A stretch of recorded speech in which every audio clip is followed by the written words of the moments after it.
नमस्कार। आइए देखते हैं कि कैसे हम आय व्यय एवं चेक इशू पंजिका को तैयार करते हैं। साथियों, ये रजिस्टर है आय व्यय एवं चेक इशू पंजिका सत्र 2023-24 का, जिसका ऑडिट हो चुका है। ये स्टैंप लगा हुआ है और इसको कैसे तैयार किया है आइए समझते हैं। देखिए, इस रजिस्टर को तैयार करने के लिए सबसे पहले आपके पास PFMS generated print payment advice ये होनी चाहिए सभी, जिससे आपने अपना भुगतान किया है, वेंडर बनाए हैं और जिनसे पेमेंट आपका PFMS के थ्रू हुआ है। और इन एडवाइस को आपको डेट वाइज क्रम से लगा लेना है। कैसे, आप ध्यान से देखिए। ये 17 मार्च 2024 पहली PPA, और PPA मतलब in short PPA print payment advice पहली है 17 मार्च 2024 की, और इसी क्रम में दूसरी भी जो है वो 17 मार्च 2024 की, तीसरी PPA भी 17 मार्च 2024 की, और आगे चौथी भी, और पांचवी जो है वो है 18 मार्च 2024 की। जरा ध्यान से देखिए, मैं पास से दिखा दूं। अभी तक आपने जितनी एडवाइस देखी वो थी 17 की, और उसके बाद अब ये PPA जो है वो है 18 मार्च की, और इसी तरह से आपको आगे जो मिलेगी वो भी 18 मार्च की है। इसके आगे 19 मार्च 2024 की है, और 21 मार्च 2024 की है। उसके बाद 28 मार्च 2024 की है, और उसके बाद 29 मार्च 2024 की है। तो आपने अपनी सभी PPA क्या करी, क्रम से लगा ली, डेट वाइज। ठीक है, ये पहला काम आपको करना है, और इसको साइड से ऐसे रख लीजिए। ठीक है, अब हमें सबसे पहला ये पृष्ठ तैयार करना है, प्राप्त धनराशि विवरण। यहाँ पर विद्यालय का नाम, जनपद का नाम, और ये लिखा है क्रम संख्या। तो जो धनराशि, जो मद आपकी क्रमबद्ध आई है डेट वाइज, उसको आप यहाँ पर मेंशन करेंगे। जैसे क्रम संख्या 1 पर 25,000 कंपोजिट स्कूल ग्रांट, ये पहली मद है।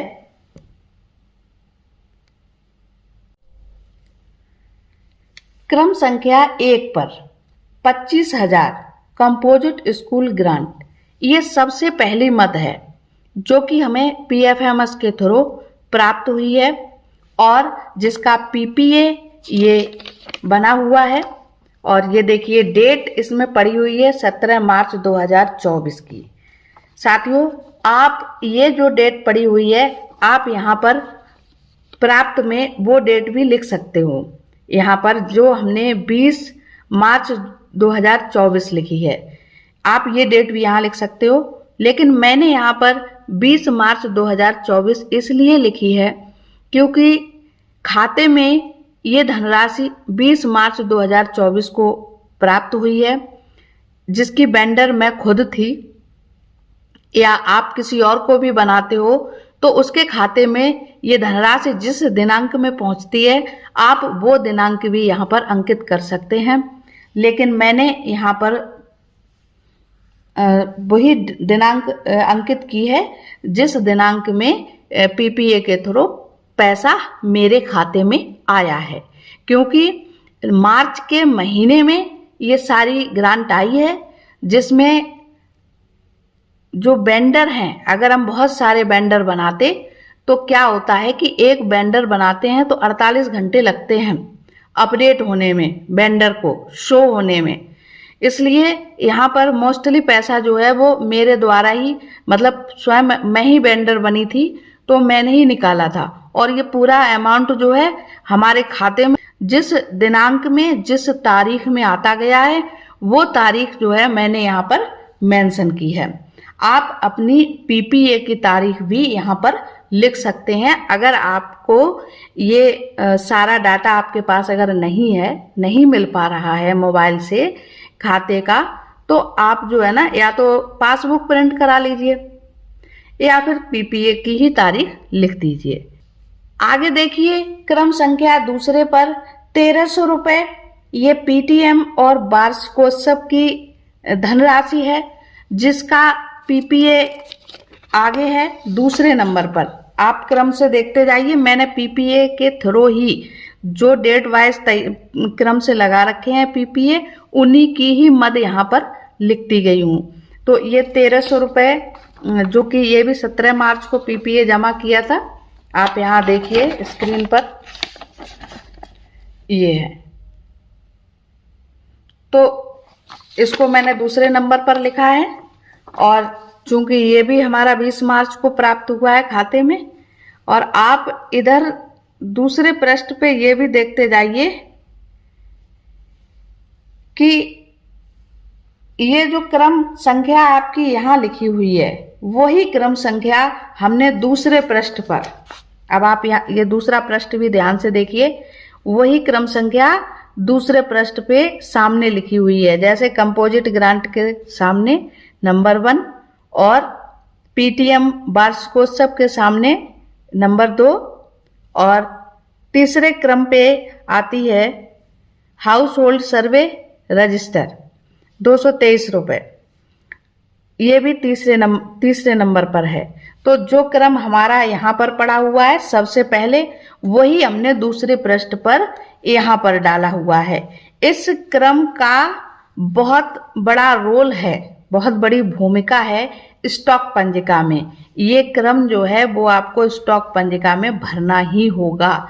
इसीलिए आपको बताया था कि पहले आय व्यय एवं चेक इशू पंजिका को तैयार हम करेंगे, उसके बाद ही हम स्टॉक पंजिका को तैयार कर सकते हैं।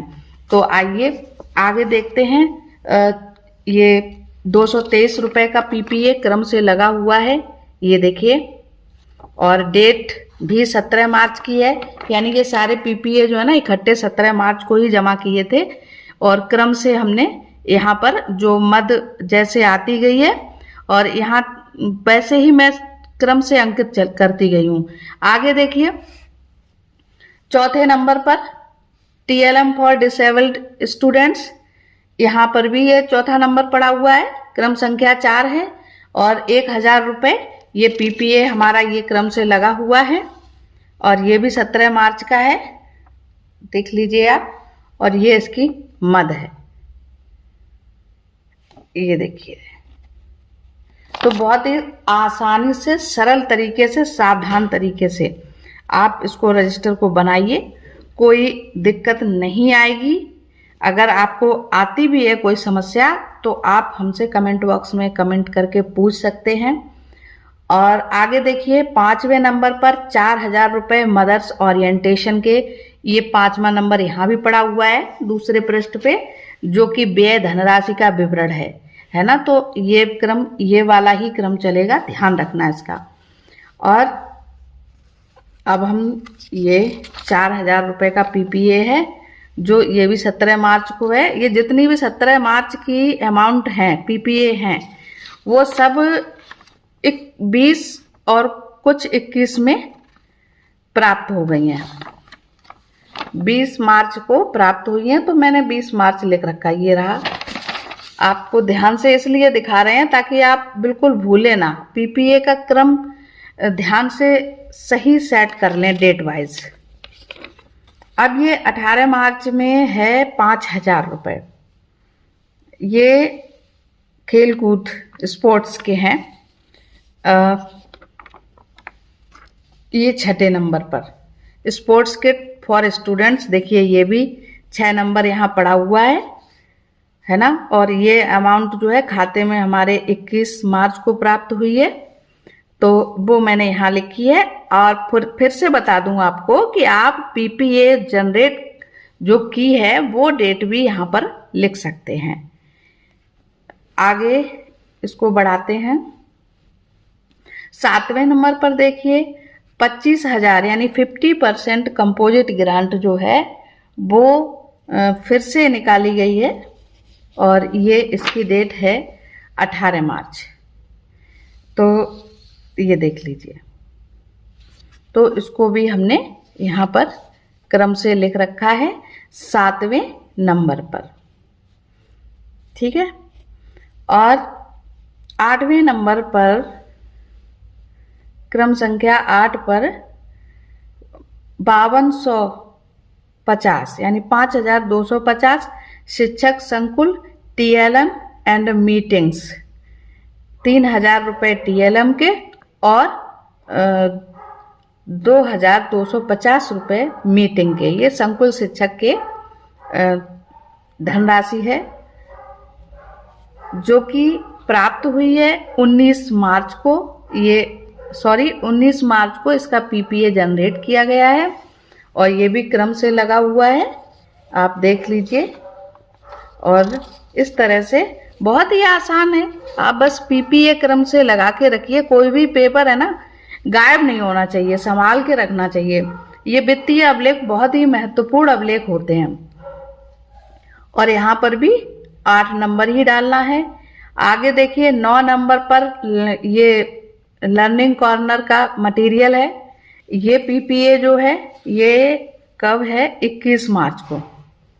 ये 21 मार्च को जनरेट किया गया है। आप 21 मार्च भी यहाँ लिख सकते हैं, मैंने यहाँ पर 22 मार्च लिखी है क्योंकि 21 मार्च को जमा करके आई थी और 22 को खाते में आया है पैसा। और ये नंबर जो यहाँ डाला है वही यहाँ डाला है। मैं बहुत ही आसान तरीके से आपको बता रही हूँ कि कैसे आय व्यय एवं चेक इशू पंजिका तैयार करनी है। 10वें नंबर पर 1300 रुपये SMC ट्रेनिंग के हैं और ये 10 नंबर यहाँ भी पड़ेगा। तो अभी हम सिर्फ प्राप्त धनराशि का विवरण बता रहे हैं कैसे लिखना है PPA के थ्रू ही। ये देखिए नेक्स्ट PPA 1300 रुपये और ये 28 मार्च का है, 28 मार्च का। और इसमें ये हमें प्राप्त हुआ है 5 अप्रैल में।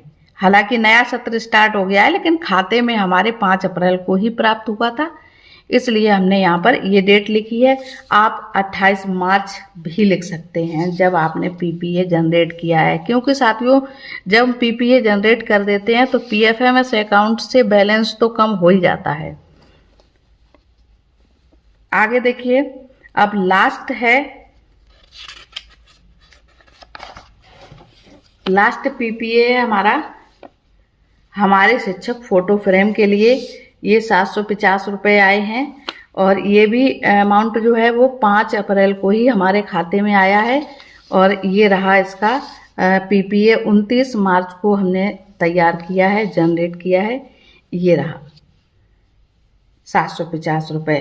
तो अभी आपने सिर्फ आय व्यय एवं चेक इशू पंजिका का ये पृष्ठ देखा है, प्राप्त धनराशि का विवरण। तो आपने समझ लिया होगा कि प्राप्त धनराशि का विवरण जो है वो हमें PPA के थ्रू करना है। ये जो एडवाइस हैं इनको क्रम से तैयार करके रखना है। अब आप सत्र 2024-25 में अब जब भी PPA तैयार करें तो इनकी ये रिसीविंग बहुत ही संभाल के रखें। बिना इनके आप आसानी से इसको तैयार नहीं कर सकते हैं, ठीक है। आगे देखिए, अब बारी आती है व्यय धनराशि विवरण इस पृष्ठ का। इसमें हमें आवश्यकता पड़ेगी बिल वाउचर की, जिसमें हम एक ये बिल वाउचर लिया है परिवार सर्वेक्षण रजिस्टर का, और ये 2 रजिस्टर आए हैं परिवार सर्वेक्षण के। यहाँ पर आप देख सकते हैं, और कुछ और भी सामान है, हाइलाइटर है। तो इसके लिए जो अमाउंट आया है वो परिवार सर्वेक्षण यानी हाउस होल्ड सर्वे, इसके लिए मद आई है 223 रुपये, ठीक है। तो आप यहाँ पर देखिए ये 2 रजिस्टर आए हैं। जैसे जैसे सर्वे होता गया वैसे वैसे रजिस्टर आए। तो पहले सर्वे हुआ तो 17 अप्रैल 2023 को रजिस्टर आया था। बिल को ध्यान से देखिए, ठीक है। तो हमने ये जो व्यय किया है वो 17 अप्रैल 2023 में व्यय किया था। और दूसरा रजिस्टर आया है 27 अप्रैल 2023 में। तो ये मद जो है ये प्राप्त हुई है हमें 20 मार्च 2024 को हाउस होल्ड सर्वे की, परंतु इस पे काम पहले से ही चला था। इसका रजिस्टर जो है पहले ही आ गया था, 23 में ही आ गया था। और ये उसका बिल है। तो इस बिल के अकॉर्डिंग डेट लिखी है 17/4/2023, जो कि हमारे बिल में ये लिखा हुआ है, डेट लिखी हुई है, वो डेट डाल दी है। अब आप ये इनवॉइस नंबर देख रहे हैं, ये स्टॉक पंजिका में लिखा जाएगा, आय व्यय एवं चेक इशू पंजिका में नहीं। इसमें सिर्फ ये डेट भरनी है और जो धनराशि जो व्यय हुई है 223 रुपये, वो 223 रुपये यहाँ पर लिखने हैं।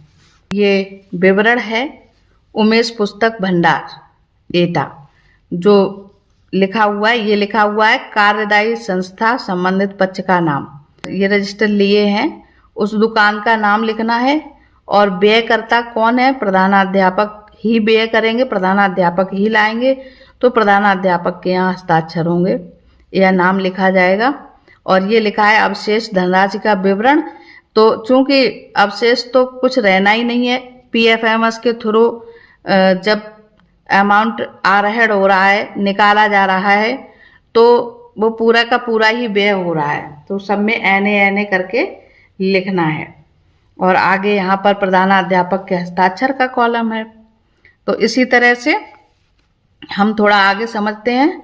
आपने समझ लिया होगा कि यहाँ पर हम बिल वाउचर में जो मद हमने, जैसे ये लिखा है लाला इंद्रदेव जी सैनिटरी पेंट्स, तो इनका जो ये रंगाई पुताई का जो मटेरियल लाए थे हम, तो जिस दिनांक में हमारा बिल बना हुआ है वो दिनांक हम यहाँ लिखेंगे, वो तिथि लिखेंगे और यहाँ पर उसकी मद लिख देंगे। इसी तरह से आगे ये आदर्श स्पोर्ट्स जो दुकान है, ये PTM वार्षिकोत्सव के लिए बच्चों को गेम्स वगैरह कराए थे, तो इनको ट्रॉफी और मेडल वगैरह दिए थे। तो ये सारा सामान लेके आए थे। तो उस दिन का जो बिल है 1300 रुपये, वो 30 जनवरी 2024 को ये वार्षिकोत्सव हुआ था और इसी दिन ये सामान लाए थे। तो बिल में ये डेट है। अभी बिल गार्ड फाइल में लगे हुए हैं, इसलिए उनको निकाल के नहीं दिखा रहे हैं। आपको एक बिल दिखा दिया, ठीक उसी तरह से आप आगे लिख लीजिए। और इसके बाद स्टॉक पंजिका कैसे तैयार करते हैं, अगली वीडियो में हम देखते हैं।